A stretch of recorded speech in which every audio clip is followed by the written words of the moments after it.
జిల్లా పెనమలూరులోని ఎమ్మెల్యే బోడే ప్రసాద్ ఆధ్వర్యంలో సుపరిపాలనలో తొలి అడుగు కార్యక్రమాన్ని నిర్వహించారు. ఈ కార్యక్రమానికి ముఖ్య అతిథిగా కేంద్ర మంత్రి పెమ్మసాని చంద్రశేఖర్ పాల్గొన్నారు. సీఎం చంద్రబాబు సారథ్యంలో సూపర్ 6 పథకాలను అందించడంతో పాటు సూపర్ పరిపాలన అందించామని చెప్పారు. గత ప్రభుత్వంకి కూటమి ప్రభుత్వంకు తేడాను ప్రజలు పూర్తిగా అర్థం చేసుకున్నారని పెమ్మసాని అన్నారు. ప్రజలకు మౌలిక సదుపాయాలు కల్పించాలని కేంద్రం నుండి నిధులు సాధిస్తూ రాష్ట్ర అభివృద్ధి కృషి చేస్తున్నామని బోడే ప్రసాద్ అన్నారు. సంవత్సరం నుంచి పరిపాలన ఏ విధంగా ఉందని చెప్పేసి వారిని అడిగి తెలుసుకుంటా ఉన్నాం. దాదాపుగా ప్రతి ఒక్కరూ కూడా సంతృప్తిని వ్యక్తం చేయడం జరిగింది.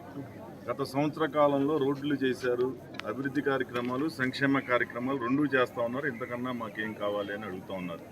సమస్యలు అనేది ఒక రోజుతో పరిష్కారం అయ్యేవి కాదు. నిత్యం కూడా ఈ కాలంతో పాటు కొన్ని సమస్యలు వస్తూ ఉంటాయి.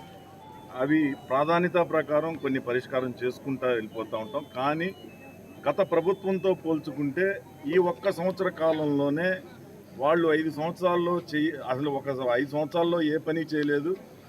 ఈ ఒక్క సంవత్సర కాలంలోనే చాలా అభివృద్ధి కార్యక్రమాలు చేసాం. ప్రజలు సంతృప్తి వ్యక్తం చేస్తూ ఉన్నారు. ఎక్కడైనా 1-2 సంక్షేమ కార్యక్రమాలు అందకపోతే ఆ వివరాలు సేకరించి అధికారులకు పంపించి వాటిని కూడా పూర్తి స్థాయిలో పరిపాలన ఎలా ఉంది, ప్రజల్లో సంతృప్తి ఏ స్థాయిలో ఉంది అనేదాన్ని తెలుసుకోవటం గురించి ఈరోజు ఈ విలేజ్కి వచ్చాం.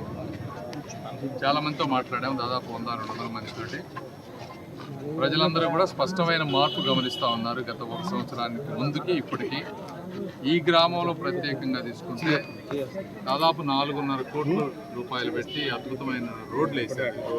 ఊరికి వచ్చే రోడ్లు కానీ, లోపల ఉండే రోడ్లు కానీ, కొంతమందికి ఇళ్ల స్థలాలు ఇచ్చారు. మరి 4,000 రూపాయలు పెన్షన్ వస్తూ ఉంది అందరికీ. ఇంట్లో ఉన్న పిల్లలందరికీ తల్లికి వందనం వస్తూ ఉంది, ఎంతమంది ఉంటే అంతమందికి.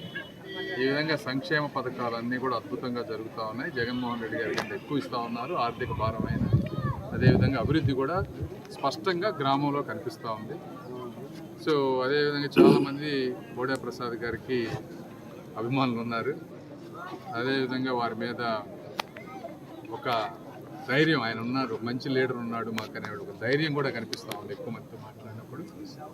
సో డెఫినెట్గా ఇలాంటి సమర్థవంతమైన నాయకత్వంలో ఇక్కడ సమర్థవంతమైన నాయకత్వం శ్రీ నారా చంద్రబాబు నాయుడు గారు, అదేవిధంగా పవన్ కళ్యాణ్ గారి నేతృత్వంలో ఇదే విధంగా సంక్షేమాన్ని, అభివృద్ధిని రెండింటినీ మిక్స్ చేసుకుంటూ వచ్చే 4 సంవత్సరాలు కూడా ఇంకేమన్నా 1-2 చిన్న చిన్న సమస్యలు ఉన్నా కూడా అవన్నీ తీర్చుకుంటూ